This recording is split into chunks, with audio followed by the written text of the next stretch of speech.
Hola, muy buenas tardes. Mi nombre es Erika Reyes. Soy estudiante de la licenciatura de Psicología en la Universidad Digital del Estado de México.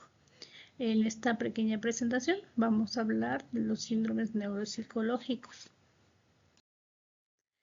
El objetivo de ellos es conocer los procesos cognitivos, los cuales forman parte de un conjunto de habilidades que nos permiten desarrollar nuestras capacidades para tener un buen desenvolvimiento, así sea en el entorno que tenemos o con las personas. González y León en 2013 nos habla de los procesos cognitivos, que son la expresión dinámica de la mente, de la cognición. Es un sistema encargado de la construcción y procesamiento de la información para la elaboración y asimilación de lo que es el conocimiento. También vamos a hablar de lo que es algunas de las patologías que se presentan cuando no hay un buen funcionamiento de estos procesos cognitivos. García en 2017 nos dice que un síndrome es un cuadro clínico en el cual se presentan ciertos síntomas o características que van encaminados a lo que es una enfermedad o un trastorno. Dentro de lo que es la atención, es la capacidad para dirigir los recursos hacia un estímulo. Este estímulo tendrá la prioridad para lo que es el procesamiento de la información.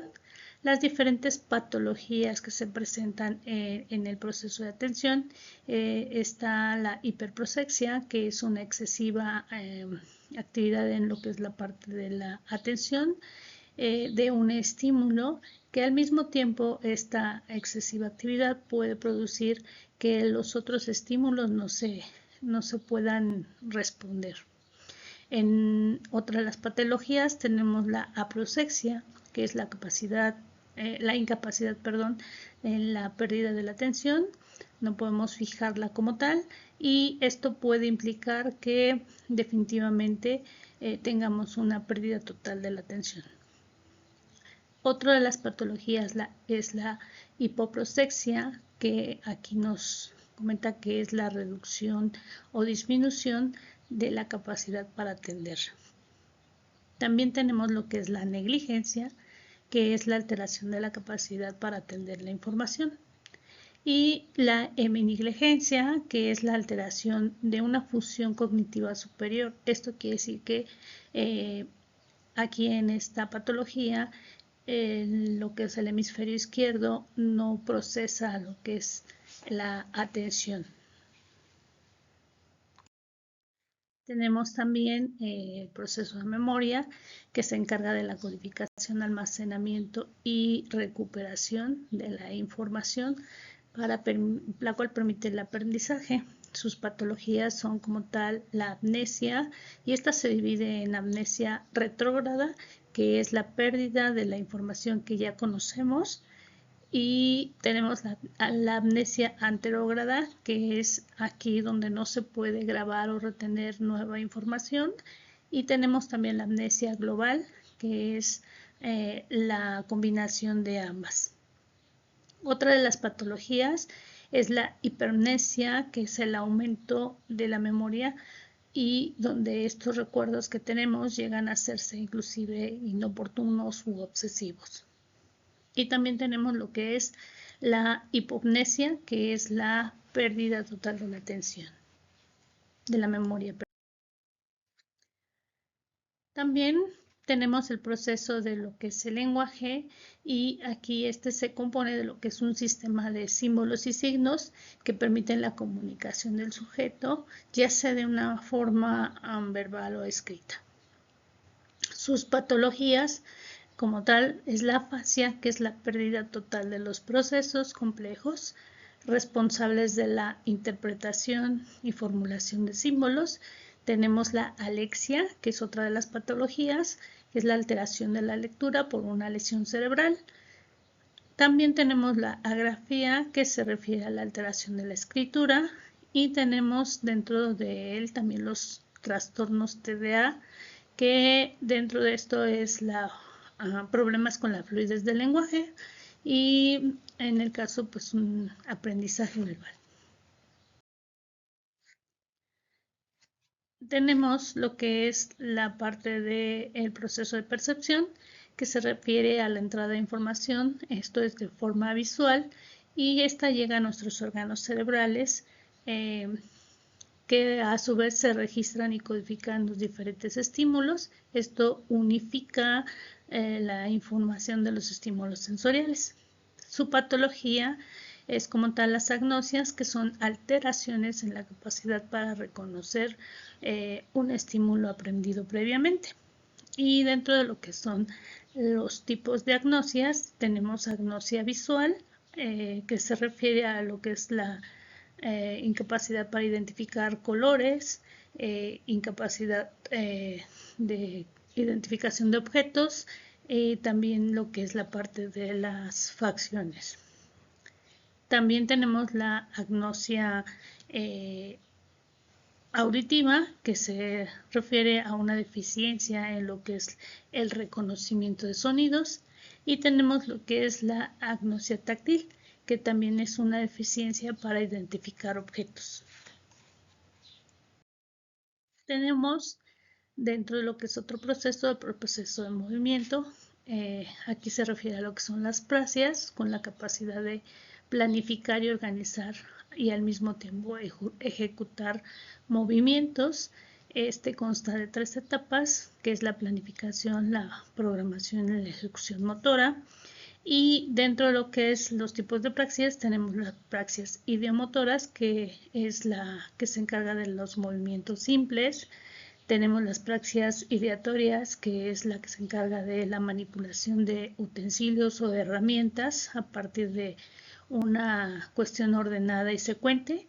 Y tenemos las praxias visoconstructivas, que tienen la capacidad de planificar y ejecutar los movimientos para organizar ciertos elementos en el espacio.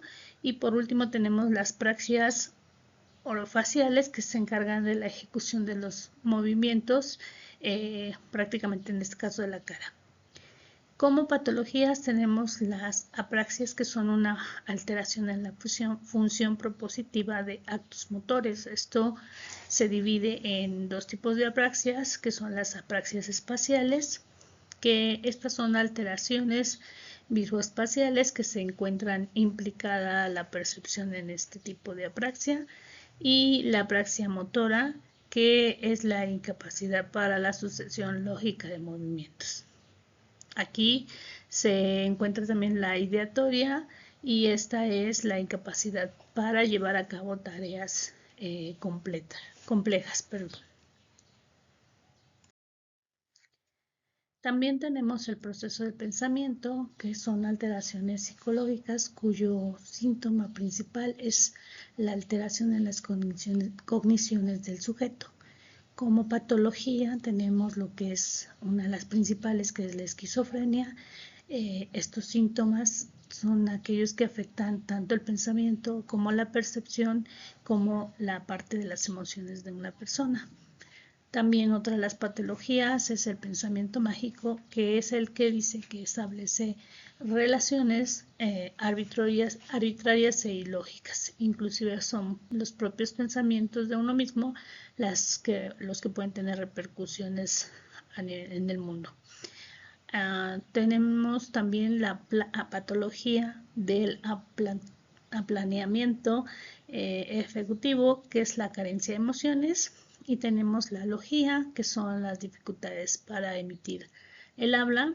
También dentro de esta patología hay problemas de atención, que son problemas para concentrarse con lo que uno está realizando. Y tenemos el aplaneamiento efectivo, que es la disminución anormal del rendimiento de sus cometidos, a una clara demostración de falta de energía física. Por último tenemos lo que son las funciones ejecutivas, que es un conjunto de procesos para la formulación de metas, planeación y ejecución de tareas. Esto ya es en una forma más efectiva. Sus patologías como tal son síndromes frontales. Estos son causados por traumatismos cráneoencefálicos, aneurismas, tumores cerebrales. También tenemos la patología, un síndrome dorsolateral prefrontal, que es una alteración en los procesos como la metacognición o la autoconciencia. Otra de las patologías es el síndrome frontal mencial, que es la falta de iniciativa en la ausencia de una emoción. Y por último tenemos el síndrome orbitofrontal, que son las alteraciones en casos de daño cerebral. Como conclusión, es muy importante que como estudiantes de psicología conozcamos de estas alteraciones, de estos padecimientos que pueden causar en una persona y desencadenar cierto tipo de implicaciones en caso de no dar un diagnóstico correcto. Es muy importante cerciorarnos y dar un buen diagnóstico y al mismo tiempo un buen seguimiento para que el paciente tenga una mejoría y no tenga una alteración mayor. Muchas gracias. Es todo por mí.